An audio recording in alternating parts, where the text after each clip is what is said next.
The stars had never seemed so hostile. Commander Vexenol stood on the bridge of his flagship, the Eternal Dominion, and watched the blue planet grow larger on the view screen. His scaled lips curled into what his species considered a smile. Earth. Such a primitive name for a world that would soon belong to the Zathkari Empire. "Status report," he demanded, his voice echoing through the bridge. "All 300 ships are in position." "Commander," his tactical officer replied, "the local defense fleet is mobilizing, but their weapons are centuries behind ours." Vexenol laughed, a harsh sound that made the junior officers flinch. In his 40 years of service, he had conquered 12 worlds. This would be the easiest yet. The humans had barely reached their own neighboring planets. They were children playing with fire, unaware that true power had arrived at their doorstep. "Open a channel," he ordered. "Let them hear their doom." On Earth, Dr. Sarah Chen sat in her small office at the Global Archaeological Institute, studying images from her latest dig site in Tibet. The structures she had found were impossible. They went down miles into the Earth, made of materials that shouldn't exist. The carbon dating said they were 65 million years old, but that made no sense. Nothing that advanced should exist from that time. Her phone buzzed. Then it didn't stop. Sarah grabbed it and saw the emergency alerts flooding her screen. Her hands started shaking. The news feeds showed the same thing over and over. Ships. Hundreds of alien ships surrounding Earth. "This is Commander Vexenol of the Zathkari Empire," a voice boomed from every screen. "Every radio, every device on Earth. Your world has been claimed. You will surrender immediately. Resist and you will be exterminated like the insects you are." Sarah ran to the window. In the sky she could see them now. Dark shapes that blocked out the stars. Ships so large they looked like cities floating in space. General Marcus Hall stood in the command center deep beneath the Rocky Mountains, watching his world fall apart on a dozen screens. He had spent 30 years in the military, preparing for every possible threat. But not this. Never this. "Sir, the lunar colony just went dark," a young officer reported, her voice breaking. "We're receiving no signals." Marcus felt his stomach drop. 2,000 people lived on the moon. Researchers, families, children. He opened his mouth to give orders, but the next report came faster. "Sir," energy spike detected from the alien flagship. "They're firing!" On the screen, a beam of purple light lanced from the largest alien ship. It touched the moon's surface, and the research dome simply vanished. No explosion, no debris, just gone like someone had erased it from existence. Marcus gripped the edge of his console. "Launch all available fighters. Get me every ship we have in orbit, now." The Earth Defense Fleet had 62 ships. They were humanity's pride, built over 20 years of cooperation between all nations. Fast attack ships with nuclear missiles and railguns. They had seemed so powerful during the test runs. They lasted 17 minutes. Vexenol watched the human ships break apart like toys. Their weapons barely scratched his shields. One human vessel rammed his cruiser in a desperate suicide attack. The ship exploded harmlessly against the Zathkari armor plating. "Pathetic," Vexenol muttered. "Begin bombardment of major population centers. Target their capitals, their industrial zones. Break them quickly." The Zathkari fleet opened fire. Tokyo disappeared under a rain of plasma fire. The ancient city turned to glass and ash in seconds. Mumbai's coastal districts evaporated as energy beams boiled the ocean itself. New York's skyline crumbled as missiles designed to crack open asteroids tore through buildings like paper. Sarah watched the news feeds through tears. The death toll was climbing. Millions, tens of millions. The aliens weren't even landing yet. They were just killing, showing humanity how powerless they were. Her phone rang. It was her colleague, Dr. James Morrison, calling from the dig site in Tibet. "Sarah, something's happening here," James shouted over the sound of rumbling earth. "The structures, they're activating." "The walls are glowing and there's this sound like humming, getting louder," and the call cut off. Sarah's heart pounded. She pulled up the seismic monitoring data she had been collecting from dig sites around the world. Sites in the Himalayas, the Andes, beneath the Sahara, under the Antarctic ice, scattered across every continent and ocean floor. Every single one was showing activity, energy readings that spiked off the charts, vibrations that suggested something massive was moving deep underground. Marcus received the same data. His science team was baffled. Earthquakes were being reported from places that never had earthquakes. Strange lights were appearing in caves and mines. Equipment was malfunctioning near certain geological formations. "Sir, the aliens are beginning their landing operations," his tactical officer announced. First wave hitting 20 major cities simultaneously. Marcus watched the screen show alien dropships descending like metallic rain. Thousands of them. The Zathkari soldiers that emerged were tall and armored, carrying weapons that cut through concrete and steel. Human resistance forces fought back with everything they had, but it wasn't enough. It was never going to be enough. 3 weeks passed. 3 weeks of hell. The Zathkari occupied every major city. They herded humans into processing centers, separating the useful from the expendable. Families were torn apart. Children cried for parents they would never see again. The aliens showed no mercy, no compassion. To them, humans were just resources to be cataloged and exploited. Vexenal stood in what used to be the United Nations building, now his personal headquarters. He reviewed casualty reports with satisfaction. 23 million humans eliminated, another 100 million in processing camps. Resistance cells were scattered and ineffective. This world was broken. Commander, his second officer Drex, approached carefully. "We've lost contact with the patrol in the Himalayan sector. 30 soldiers gone without a trace. Humans hiding in caves," Vexenal dismissed. "Send a larger force to flush them out." "Sir, this is the third patrol that's disappeared in that region. And we're getting similar reports from the Andes, from Antarctica, from—" "Enough!" Vexenal roared. "I will not have my officers jumping at shadows. The humans are defeated. These are desperate guerrilla attacks, nothing more." But Drex saw the data that his commander refused to acknowledge. Equipment failures clustered around certain locations. Soldiers reporting strange visions before they vanished. Energy readings that made no sense. Something was happening. Something beyond human capability. Sarah had escaped from a processing center with the help of the Resistance. Now she traveled through abandoned tunnels toward General Hall's hidden base in Colorado. She carried with her the only copy of her research, saved on a single data drive. The tunnels around her hummed with energy. The wall's old subway tunnels built by humans now glowed faintly with blue light. The phenomenon was spreading. Whatever was waking up beneath the earth, it was growing stronger. She reached the base and was brought immediately to Marcus. The general looked like he had aged 10 years in 3 weeks. But when Sarah showed him her research, his eyes widened. "You're saying something was built beneath Earth millions of years ago?" Marcus asked. "By whom?" "I don't know," Sarah admitted. "But I think we're about to find out. The bombardment, all the death, it's triggering something. Like an alarm system. Whatever built these structures, they're responding." As if to punctuate her words, the entire base shook. Alarms blared. On the monitors, seismic activity spiked across the entire planet. And deep beneath the earth, something ancient and powerful opened its eyes for the first time in 65 million years. The Guardians were waking up, and they were not pleased. The Resistance base shook again, harder this time. Dust fell from the ceiling as Sarah steadied herself against the metal table. General Marcus Hall grabbed the edge of his chair, watching the seismic monitors go crazy with activity. "What's the source?" Marcus demanded. "Everywhere, sir," the technician replied, his voice filled with disbelief. "We're detecting movement from at least 50 locations worldwide, all at extreme depth, ranging from 5 to 20 miles underground." Sarah pulled up her map, overlaying her dig sites with the seismic activity. They matched perfectly. Every ancient structure she had discovered was now active. The patterns were spreading too, connecting like a vast network, waking up one piece at a time. "We need to get to one of these sites," Sarah said. "We need to see what's happening." "That's suicide," Marcus replied.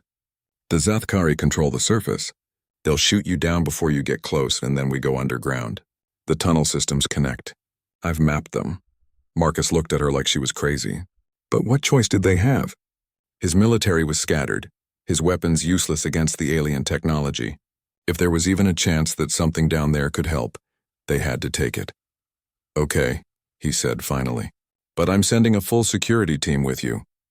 High above in the Eternal Dominion, Vexenal reviewed the reports with growing irritation. Another patrol had vanished in the Andes region. Equipment was failing near certain zones. The humans claimed they knew nothing about it, and torture had proven them truthful. Whatever was happening, it wasn't human resistance. "Perhaps we should investigate these anomalies more carefully," Drex suggested cautiously. "The energy readings are unlike anything in our database." It's planetary defense systems, Vexenal snapped. The humans probably don't even know they have them. Ancient technology from some forgotten civilization. We'll dig them out and destroy them. Commander, what if it's something else? What if you remember your place, Subcommander? Vexenal's eyes narrowed dangerously. I have conquered 12 worlds. I know a dying planet when I see one. Earth is finished. But Drek saw the way his commander's hands trembled slightly. Vexenal was worried, even if he wouldn't admit it. Sarah and her team traveled through the old maintenance tunnels for 2 days. The further they went, the more obvious the changes became. The tunnel walls that were once concrete and metal now showed veins of something else, a crystalline material that pulsed with faint blue light. It was warm to the touch, almost alive. This shouldn't be possible, one of the soldiers whispered. How can something be changing our tunnels? It's not changing them, Sarah said, running her hand along the crystal. It's growing through them, like roots from a tree spreading. They reached the Tibet site on the 3rd day. The entrance to the ancient structure was no longer hidden. It had opened itself, a massive doorway carved into the mountain face. The crystalline material covered everything here, pulsing with light that seemed to breathe. Sarah took a deep breath and stepped inside. The team followed, weapons ready but useless feeling. The chamber beyond was enormous. It stretched up and down further than their lights could reach. The walls were covered in symbols that shifted and changed, telling stories in a language that Sarah somehow almost understood. In the center of the chamber stood a pillar of pure light. What is this place? Marcus asked. He had insisted on coming, leaving his command in others' hands. A memorial, Sarah said softly. She didn't know how she knew, but the knowledge filled her mind as she looked at the symbols. A promise. A vigil. She stepped closer to the light pillar. The symbols began to move faster, and then images appeared in the air around them. Holographic projections showing the history of something ancient and magnificent. They saw Earth as it was 65 million years ago. But it wasn't empty. Beings walked the planet, beings of energy and matter combined. They were tall and graceful, neither fully physical nor fully energy. They had cities that floated in the air and ships that moved between stars. They were called the progenitors. They lived here, Sarah breathed, before the dinosaurs died. They lived on Earth. The images continued. The progenitors had spread across the galaxy, seeding life, protecting worlds, but they grew tired. Their physical forms felt like chains. They wanted to evolve beyond matter, beyond time itself, but they loved their worlds, especially Earth where they had originated. So they made a choice. They would transform themselves, become guardians. They would sleep in the spaces between reality, watching over Earth and all life that would evolve here. They would only wake if their children, any species that arose from Earth's soil, faced total extinction. They're sleeping gods, Marcus said, and we woke them up. The Zathkari woke them up, Sarah corrected. The mass death, the bombardment. The guardians felt their children dying. The images faded and the light pillar began to pulse faster. A sound filled the chamber like a voice made of thunder and music combined. It spoke directly into their minds. We dream. You called. We answer. Sarah fell to her knees, overwhelmed. The presence was vast, ancient beyond measure. It knew her, knew every human, every creature, every blade of grass on Earth. It had been watching for millions of years, waiting in its sleep. Please, Sarah whispered. Help us, they're killing us. We know. We feel every death. Our children cry out and we wake angry. Around the world, similar scenes played out. Near Beijing, a massive crystalline tower erupted from the earth, reaching miles into the sky. In the Atlantic Ocean, structures rose from the seafloor, creating new islands of impossible architecture. In Antarctica, the ice cracked and fell away, revealing a complex of buildings that dwarfed anything humans had ever built. The Zathkari patrols near these sites didn't even have time to report. One moment they existed, the next they were simply gone. Not killed, not destroyed. Unmade at the molecular level, their atoms scattered to the wind. Vexenal watched from orbit as 12 massive structures appeared on Earth's surface. Energy readings from each one exceeded the total output of his entire fleet. His tactical display was screaming warnings in colors he had never seen before. What is that? He whispered. On the screen, something emerged from the Beijing tower. It was huge, easily 100 meters tall. It looked like it was made of crystal and light and something else. Something that hurt to look at directly. It had a vaguely humanoid shape, but its proportions were wrong, beautiful and terrible at the same time. The being raised one hand.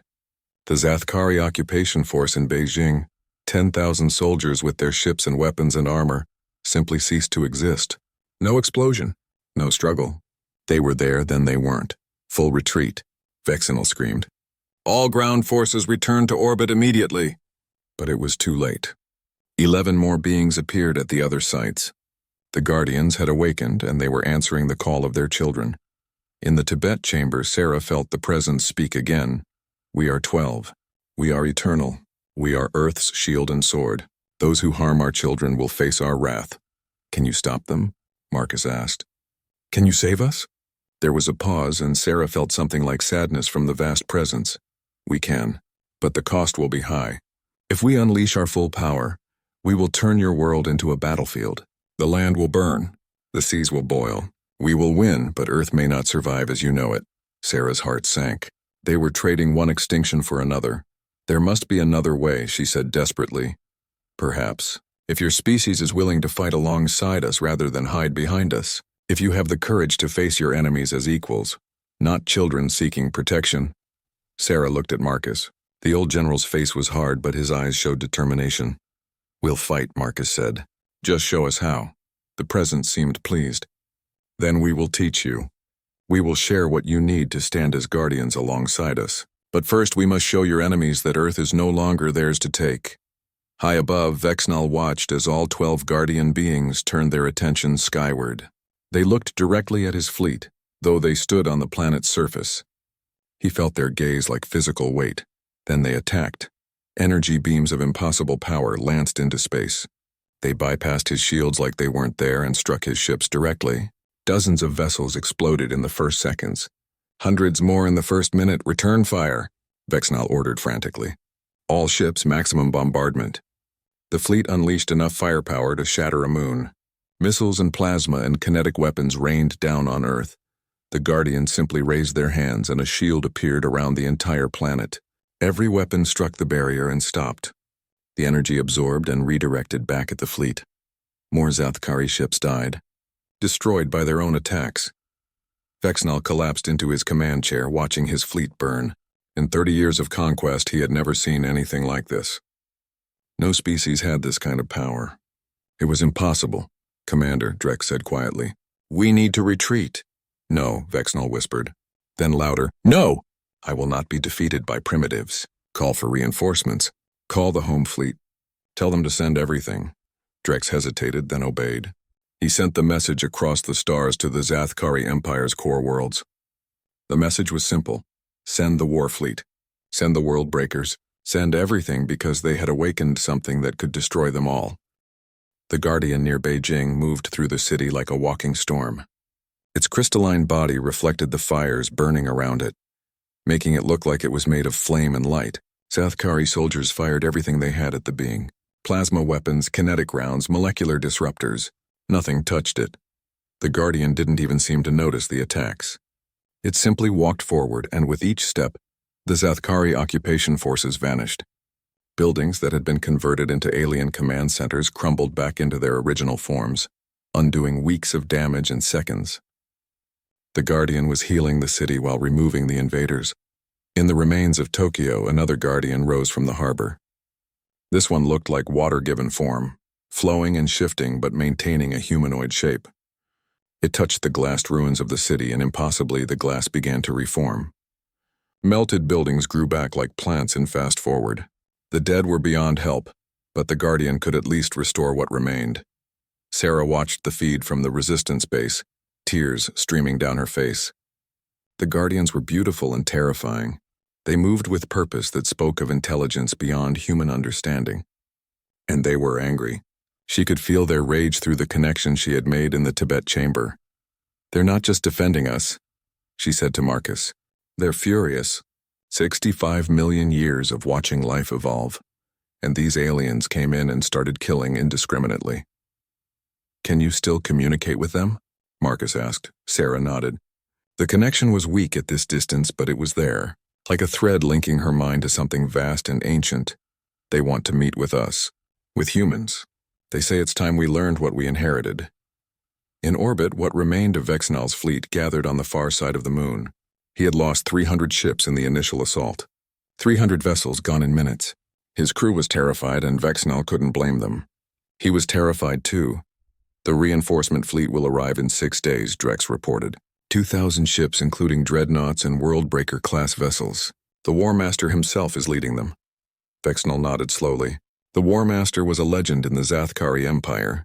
He had led the purge of the Keltar system, wiping out 3 intelligent species in a single campaign. If anyone could defeat these guardians, it would be him. We hold position here, Vexnal ordered. We observe, we learn their patterns. When the War Master arrives, we'll be ready. But Drex saw the fear in his commander's eyes. They both knew the truth. The Guardians hadn't even used their full power yet. What they had shown was just a warning. Sarah stood in a new chamber, one that had opened specifically for her beneath the Colorado base. It was smaller than the Tibet site, but no less magnificent. The walls showed star maps and diagrams of technology that made human science look like cave drawings. In the center was a platform, and standing on it was a Guardian. This one was smaller than the massive beings on the surface, only about 3 meters tall. Its form was more stable too, looking almost human but made of silver light. When it spoke, Sarah heard the voice both with her ears and in her mind. "You are the bridge," the Guardian said. "The one who understood our message. The one who called out first." "I didn't mean to," Sarah said nervously. "I was just studying the structures. Intent matters less than action. You reached out and we answered. Now you will help us teach your species what they must know." "Teach us what?" The Guardian gestured, and the room filled with images. Technology beyond anything humans had imagined. Weapons that could crack planets. Shields that could stop stars from burning. Ships that moved by folding space itself. The progenitors left more than just their sleeping forms, the Guardian explained. They left knowledge, tools, everything a young species would need to protect themselves when we could not wake. The network was always meant to be found. "You were just earlier than expected." "You mean we weren't supposed to need you yet," Sarah said, understanding. "We were supposed to find this on our own and develop slowly." "Yes, but the Zathkari forced our hand. Now we must accelerate your growth, compress centuries of development into days. It will be painful. Many will not survive the transformation, but it is the only way." Sarah thought of Earth burning under alien attack. She thought of the millions already dead and the billions still in danger. Pain seemed like a small price to pay. "Show us," she said. "Teach us. We'll learn." The Guardian reached out and touched her forehead with one luminous finger.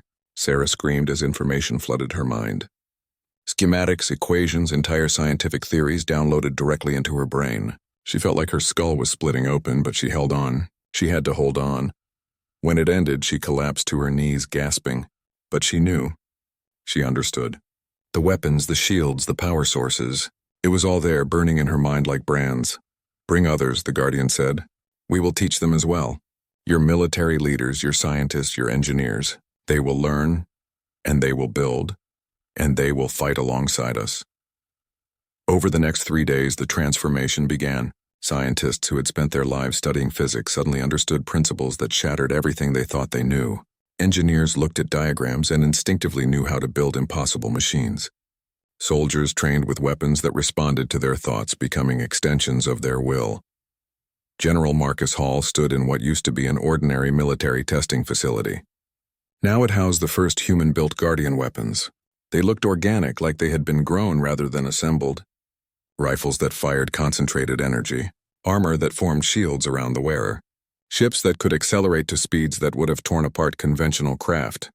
"How long until we're ready?" he asked Sarah. She stood beside him, still pale from the knowledge transfer. Her eyes glowed faintly blue now, a side effect of her connection to the Guardians. She would never be fully human again, and she had made peace with that. "We're training 50,000 soldiers right now," she said. "They're learning faster than should be possible. The Guardian technology enhances human capabilities, makes us stronger, faster, smarter. In 3 more days, we'll have an army. And the Zathkari reinforcements arrive in 3 days, Marcus said grimly. Then we'll be cutting it close." Around the world, similar scenes played out. Resistance bases became training grounds. Survivors emerged from hiding to volunteer. People who had lost everything to the Zathkari now had a chance to fight back. The Guardians provided the tools, but the humans provided the will. In occupied territories, something else began happening. Zathkari soldiers started disappearing, not from Guardian attacks, but from coordinated human strikes.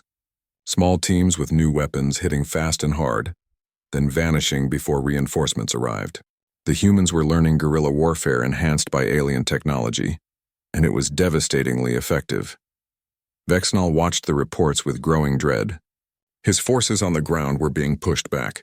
The humans were fighting like demons now, wielding weapons that rivaled Zathkari technology, and the 12 Guardians stood watch over the major cities, ready to intervene if his forces gained any ground. "They're adapting," Drek said, stating the obvious. "The Guardians are teaching them." "Commander, we need to destroy those teaching sites before the humans become too strong." Vexnall nodded. It was their only chance. If they could eliminate the Guardians before the reinforcements arrived, they might still win this. He began plotting an assault on the Antarctic Guardian complex, the one that seemed to be the center of the Guardian network. But the Guardians knew he was coming. They were always watching, always listening. They prepared for his attack, knowing it would be desperate and vicious. And they prepared their human students for what was coming. Sarah stood on the ice fields of Antarctica, looking at the massive complex that had emerged from beneath the frozen continent. It was a city beautiful and impossible, and at its center was the Nexus, the heart of the Guardian network. If Vexnall destroyed it, the other Guardians would weaken. They might even go dormant again. "He'll come with everything he has left," Marcus said beside her. "This is his last chance to win." "I know," Sarah replied. "The Guardians know too. They're ready. Are we ready?" Sarah looked at the soldiers around them. Humans in Guardian-enhanced armor, carrying weapons of light and energy. They looked like angels of war, beautiful and deadly. They had trained for 3 days, but they carried the knowledge of an ancient civilization. "They would have to be enough. We'd better be," she said, "because this is where we prove we deserve to inherit Earth." In orbit, Vexnall gave the order. His remaining ships, damaged and depleted but still dangerous, turned toward Earth. All weapons charged. All fighters launched. They would strike the Antarctic complex with everything they had. One massive assault to break the Guardians and save the invasion. The battle for Antarctica, and the fate of Earth itself was about to begin. The Guardians rose into the sky, their forms blazing with power. Beneath them, 50,000 human soldiers stood ready, weapons humming with energy. In orbit, the Zathkari fleet descended, determined to wipe them all away.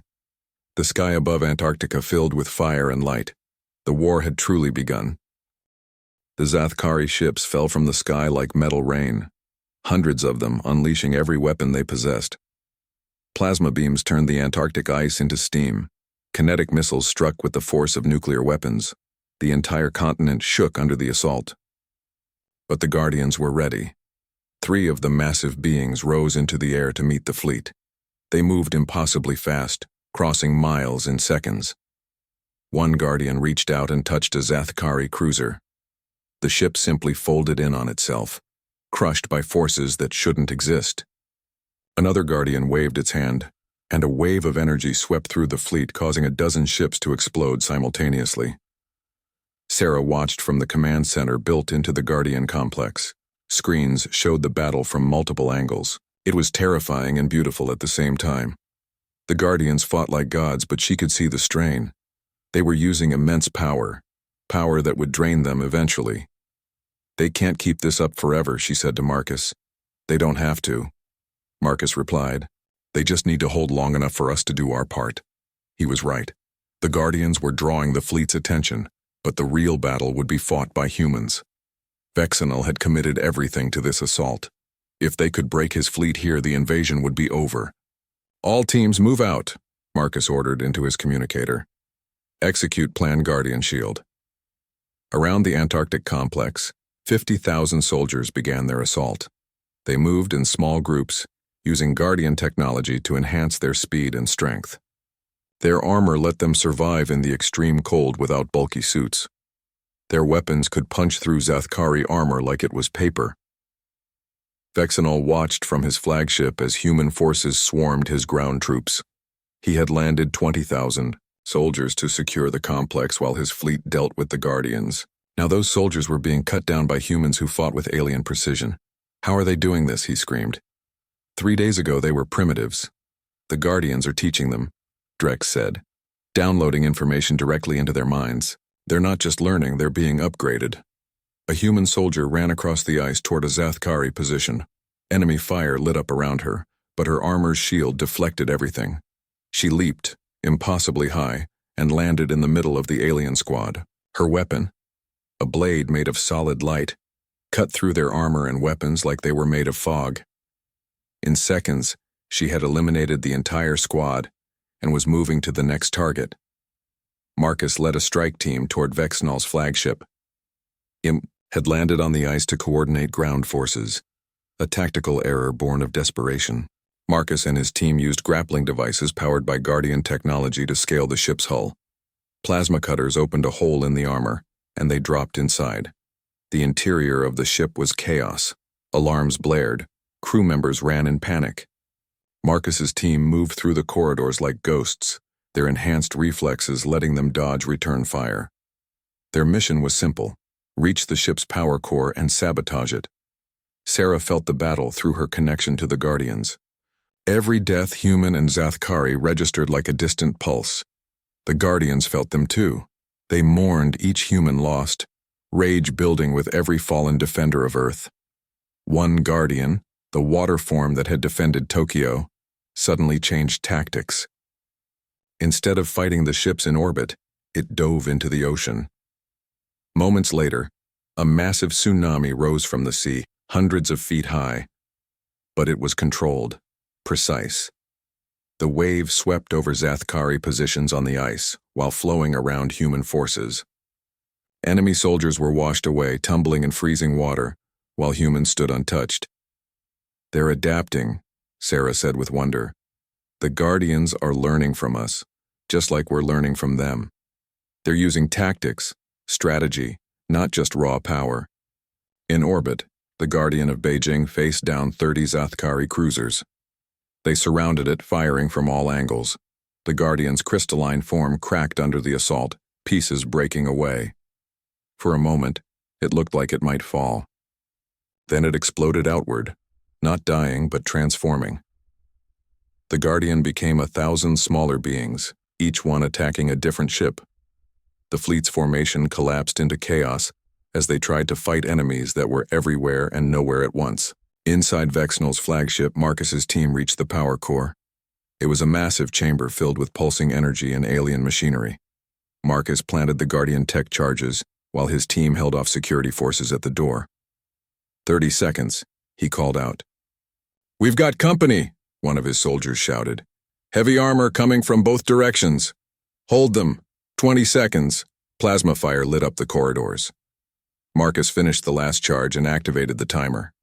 10 seconds. They needed to get out, but the Zathkari forces had them pinned. Then the wall beside them exploded inward. Not from enemy fire, but from one of the smaller Guardians. The silver being that had taught Sarah now stood in the ship, its form flickering with power. "Go," it commanded. "I will ensure the charges complete their purpose." Marcus didn't argue. His team ran for the hole in the hull, jumping out onto the ice as the countdown hit 0. Behind them, the Guardian raised both hands and the power core's explosion was contained, directed upward through the ship instead of outward. The flagship tore itself apart from the inside. The explosion shaped and controlled to maximize damage to the Zathkari command structure while protecting the humans outside. Vexnall felt his ship dying around him. He stumbled toward an escape pod, his dreams of conquest crumbling. How had it come to this? He had conquered 12 worlds. He was the pride of the Empire. And now he was fleeing from primitives and their ancient guardians.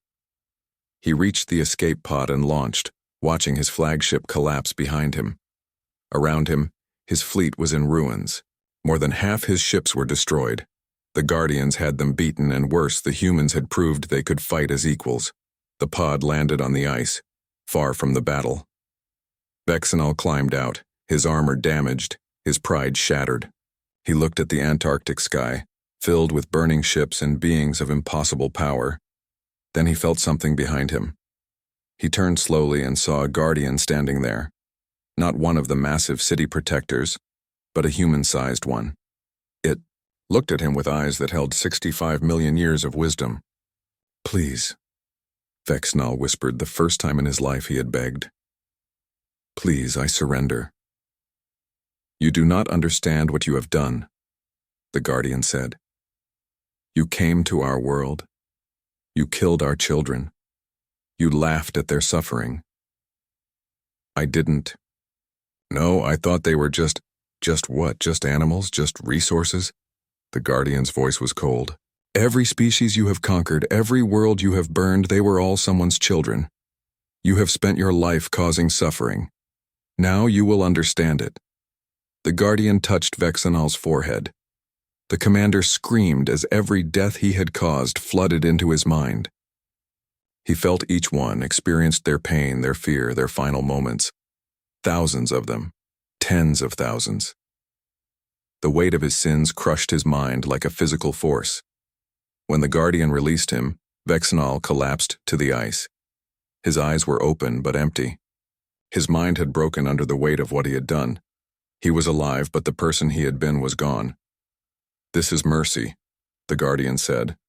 "We let you live, so others may see what happens to those who harm our children." The battle was ending. The Zathkari fleet was retreating, what remained of it fleeing to the far side of the moon. The ground forces were surrendering or being captured. Human soldiers stood among the ice and snow, many wounded but victorious. Sarah found Marcus near the ruins of the flagship. The old general was bleeding from a cut on his forehead, but he was smiling. "We did it," he said. "We actually did it." "We did," Sarah agreed. "But it's not over. The reinforcements are coming. 2,000 ships." Marcus's smile faded. "Can we win against that?" Sarah felt the Guardian's presence in her mind. They were tired, drained from the battle. They would recover, but not quickly enough. If the reinforcement fleet arrived now, they might not be able to hold. But the Guardians also showed her something else. A plan. A desperate, dangerous plan that would require every human and every Guardian working together. It would require sacrifices. It would push everyone to their absolute limits. "Maybe," Sarah said, "if we're willing to give everything we have." "Then that's what we'll do," Marcus said firmly. "The Zathkari want Earth? They'll have to go through all of us. Every last human, every Guardian. We'll show them what happens when you threaten someone's home." Sarah nodded. She reached out through her connection to the Guardian network and shared the plan with resistance cells around the world. Humanity would have 3 days to prepare for the largest battle they had ever faced. 3 days to turn themselves into an army that could stand against an empire. 3 days to become what the progenitors had always intended, the inheritors and protectors of Earth. The Guardians began to glow brighter, gathering their strength. The humans tended their wounds and prepared their weapons. In orbit, the broken Zathkari fleet sent their report to the approaching reinforcements. War Master Krell received the message and smiled. His species had forgotten what it meant to face a true challenge. This Earth and its Guardians would provide worthy entertainment. He did not yet know that he was sailing toward his doom.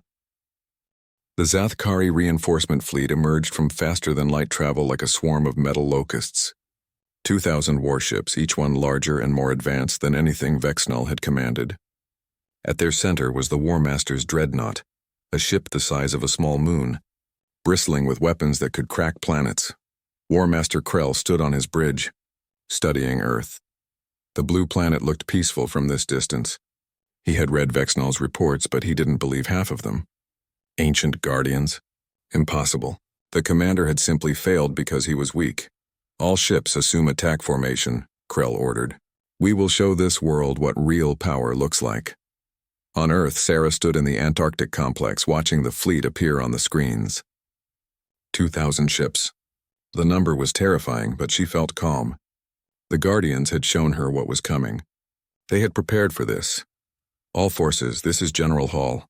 Marcus's voice came through every communicator. "The enemy is here. Remember your training. Trust your armor, trust your weapons, and trust each other. Today we show the galaxy that Earth bows to no one." Around the world, humans prepared. The 3 days since Vexnal's defeat had been used well. Every major city now had Guardian tech defenses. Orbital platforms built with progenitor knowledge floated in space.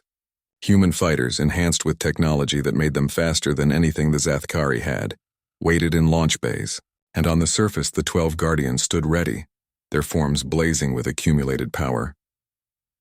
Krell opened a channel to Earth. Surrender the Guardian technology. Surrender yourselves. Do this and I will grant you quick deaths. Refuse, and I will extinguish your sun and watch every living thing in this system die slowly. Sarah felt the Guardians stir at his words. Their anger was like a physical force. She stepped forward and opened a return channel, her voice broadcast across every Zathkari ship. This is Dr. Sarah Chen, speaking for Earth and its Guardians. You came to our world thinking us weak. You killed millions of our people. You enslaved our children. You mocked our pain. Now you return with more ships, more weapons, more arrogance. But you still don't understand what you face. The Guardians are not just defenders. They are Earth itself, awakened and angry. And we, humanity, we are their inheritors. We learned from them, we stand with them. You want Earth? Come and take it, Krell laughed. Brave words from dead people. All ships open fire. The space around Earth lit up with weapons fire.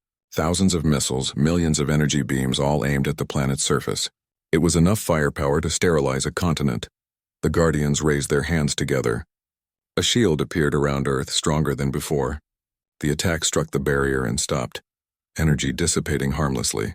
But the strain was visible. The Guardians were holding back an entire fleet and it was taking everything they had. Phase 2, Sarah commanded. Launch the fleet. Human ships, hundreds of them, erupted from hidden bases. They were small compared to the Zathkari warships, but they moved like lightning.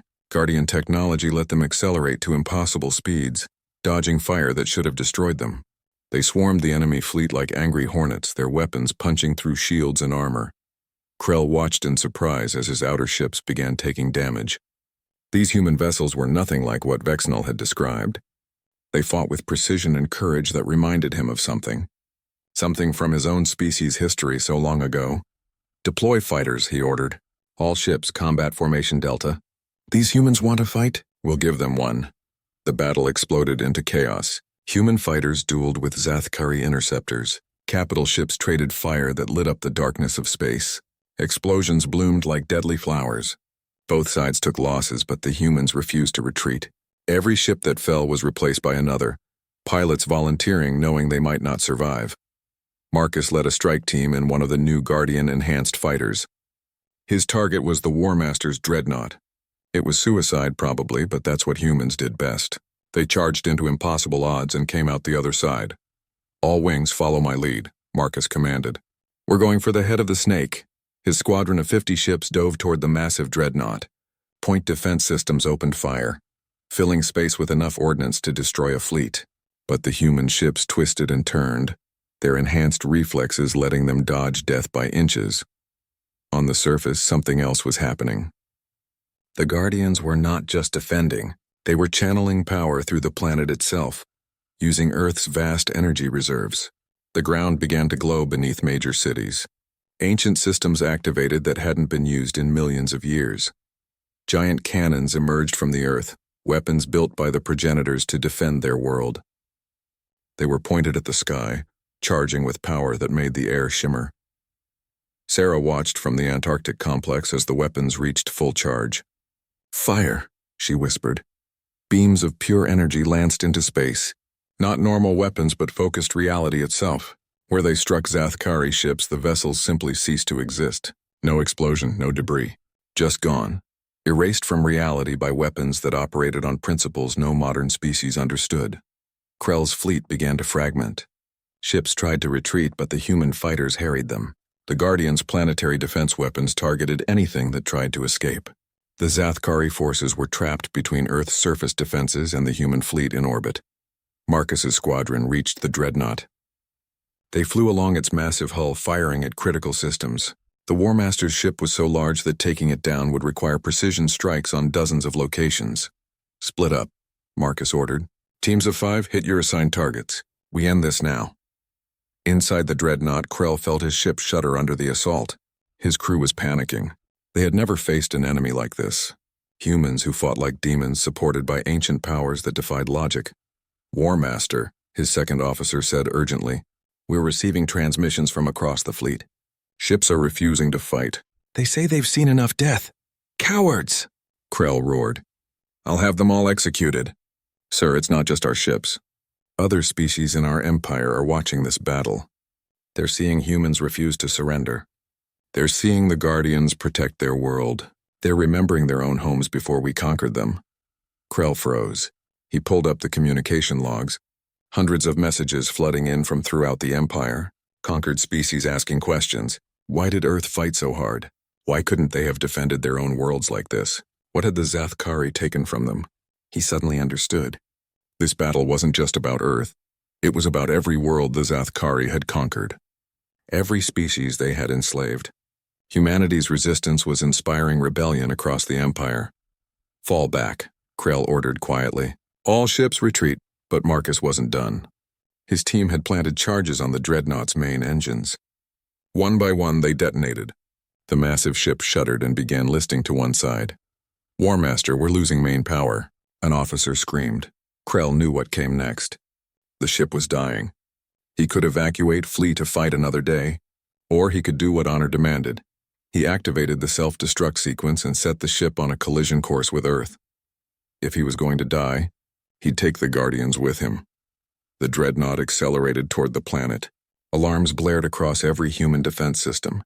A ship that size would cause extinction-level damage if it hit. The Guardians saw it coming. All 12 of them rose into the sky, flying toward the falling Dreadnought. They merged together, combining their power into a single massive being that glowed like a newborn star. The combined Guardian caught the Dreadnought miles above Earth's atmosphere. The ship's engines strained, pushing against impossible resistance. The Guardian held firm, muscles of energy and matter straining against metal and momentum. For a moment, the whole world held its breath. Then the Guardian began pushing back. Slowly, impossibly, it reversed the ship's course. The Dreadnought was pushed away from Earth out into space.